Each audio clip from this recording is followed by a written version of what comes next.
আসসালামু আলাইকুম। দুপুর ২টা বেজে ৩০ মিনিট। আজ সোমবার। বাংলাদেশ বেতার কক্সবাজার স্থানীয় খবরে স্বাগত জানাচ্ছি মোহাম্মদ শাহেদ।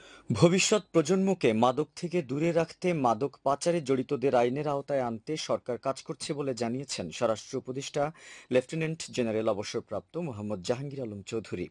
তিনি বলেন, শুধু বাহক নয়, মাদকের সঙ্গে জড়িত গডফাদারদের ধরতে হবে। মাদক ভবিষ্যৎ প্রজন্মকে ধ্বংসের মাধ্যমে পরিবার, সমাজ ও রাষ্ট্রের জন্য ভয়াবহ পরিণতি বয়ে আনে। ফলে মাদক নির্মূলে সংশ্লিষ্ট অধিদপ্তরের কর্মকর্তা কর্মচারীদের আরও আন্তরিকভাবে কাজ করতে হবে। আজ দুপুরে কক্সবাজারে জেলা প্রশাসনের আয়োজনে অনুষ্ঠিত রোহিঙ্গা অনুপ্রবেশ ক্যাম্প ব্যবস্থাপনা ও মাদকদ্রব্য নিয়ন্ত্রণ বিষয়ক আলোচনা সভায় সভাপতির বক্তব্যে তিনি এ কথা বলেন।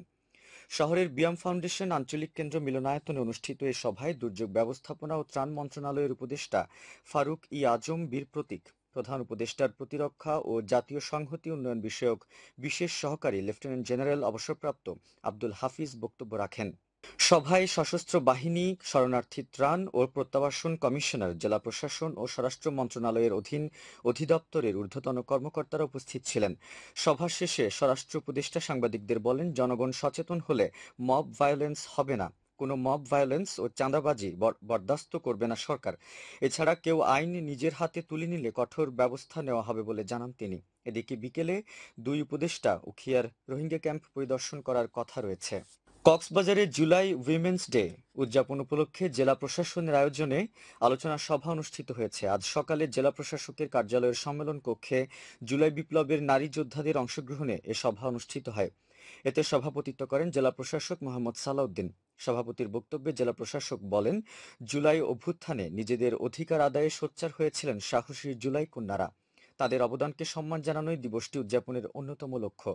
সভায় অতিরিক্ত জেলা প্রশাসক নিজামুদ্দিন আহমেদ ও ইমরান হোসেন সজীব, ছাত্র প্রতিনিধি শাহিদুল ওয়াহিদ শাহেদ, জিনিয়া শারমিন রিয়া সহ জুলাই বিপ্লবের নারী যোদ্ধারা বক্তব্য রাখেন।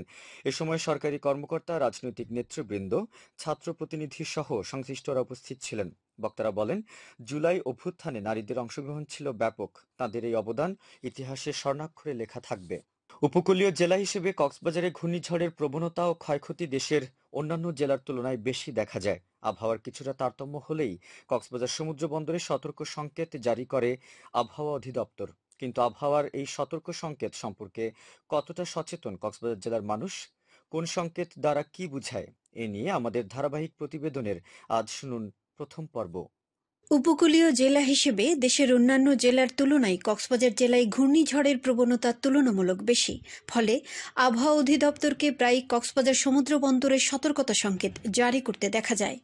এই সতর্কতা সংকেতগুলো সম্পর্কে কক্সবাজার জেলার মানুষ কতটা সচেতন তা জানতে আমরা কথা বলেছি জেলার সদর, উখিয়া, টেকনাফ ও মহেশখালী উপজেলার বিভিন্ন শ্রেণী পেশার মানুষের সাথে।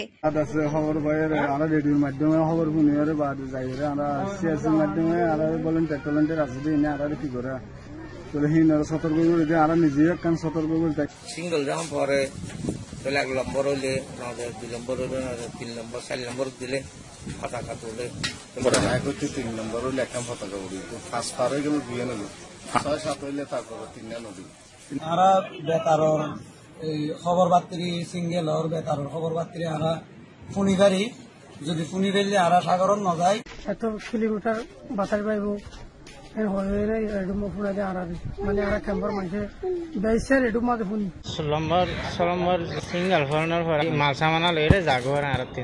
এসব সংকেত সম্পর্কে জানা কতটা জরুরি এ বিষয়ে আবহাওয়া অধিদপ্তর কক্সবাজারের সহকারী আবহাওয়াবিদ আব্দুল হান্নান বলেন, বাংলাদেশের সকল মানুষকেই, বিশেষ করে উপকূলীয় অঞ্চলের মানুষদের জন্য এই আবহাওয়ার যে সতর্কবার্তাগুলো আছে সেগুলো খুবই জানা জরুরি। এখন ঘূর্ণিঝড়ের বর্তমান পরিস্থিতি তারা এই উপকূলবাসী যদি ওই সতর্কবার্তাগুলো জানে তাহলে তারা খুব সুন্দরভাবে এটাকে অ্যানালাইসিস করতে পারবে।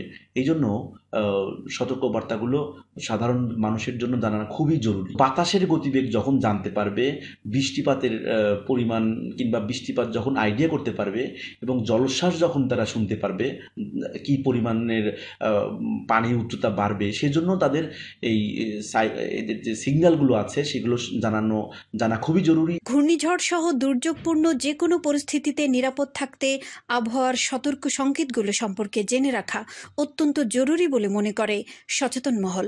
নিউজ ডেস্ক, বাংলাদেশ বেতার, কক্সবাজার। আবহাওয়া সতর্ক সংকেতগুলো দ্বারা আমরা কি বুঝি তা শুনতে পাবেন আগামীকাল প্রতিবেদনের দ্বিতীয় পর্বে। উখিয়ায় আজ বিশ্ব জনসংখ্যা দিবস উপলক্ষে আলোচনা সভা ও পুরস্কার বিতরণ অনুষ্ঠিত হয়েছে। উপজেলা পরিবার পরিকল্পনা কার্যালয়ের উদ্যোগে উপজেলা পরিষদ হলরুমে অনুষ্ঠিত এই সভায় প্রধান অতিথি ছিলেন সহকারী কমিশনার ভূমি জারিন তাসনিম তাসিন। উপজেলা পরিবার পরিকল্পনা কর্মকর্তা নাজমুল হাসানের সভাপতিত্বে এতে অন্যদের মধ্যে বক্তব্য রাখেন উপজেলা স্বাস্থ্য ও পরিবার পরিকল্পনা কর্মকর্তা ডাক্তার নাসরিন জেবিন। সভায় জনসংখ্যা নিয়ন্ত্রণ ও ছোট পরিবার গঠনে সঠিক পরিবার পরিকল্পনা গ্রহণের উপর গুরুত্ব আরোপ করা হয়। পরে পরিবার পরিকল্পনা পদ্ধতি গ্রহণে সক্ষম দম্পতিদের পুরস্কার বিতরণ করা হয়। খবর শেষ হলো। আমাদের পরবর্তী খবর প্রচারিত হবে আজ বিকেল 4:30 ইংরেজিতে।